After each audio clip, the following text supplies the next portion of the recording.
বোঝাপড়া করছেন। আমি জানি না আপনারা কেন এখানে আছেন, কিন্তু এরকম কোনো প্রোগ্রাম এখনো কিছু হয়নি। একটা পোস্ট হয়েছে তৃণমূলের থেকে, সেই পোস্টেই মোটামুটি সমস্ত হিমাচল কেঁপে গেছে। তো একটা লোক কি হাতে পায়ে মুদ্রা রাক্ষসের মতো শেকল পরে বসে থাকবে? Very unfortunate.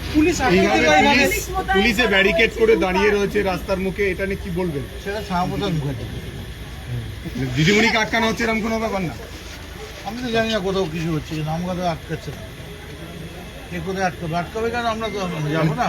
দিদিমণি আমরা দেশের গণতন্ত্র, we are civilize citizen, democracy lover. What we have done, why should they prevent us? আমরা কিছু করিনি।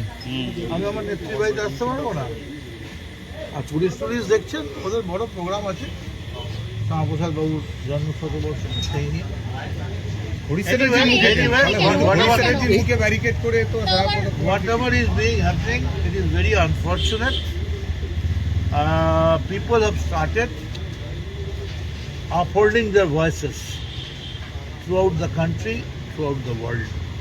কালকে কি বাড়ি ফিরে যাবেন? যে ওই পরিবারটা যাবেন? Everything will be said by the party secretariat and Didi himself. Now Didi is doing his job. Didi is peaceful and he is writing something. Slogan দিচ্ছিলেন আপনি বাড়িপুরে, বাড়িপুরে স্লোগান দিলেন? সবাই সারা জায়গাতেই স্লোগান দিচ্ছে।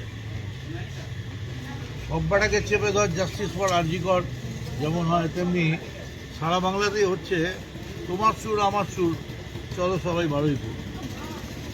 এই স্লোগানে কি আন্দোলন শুরু হবে? এখন কিছু হচ্ছে না।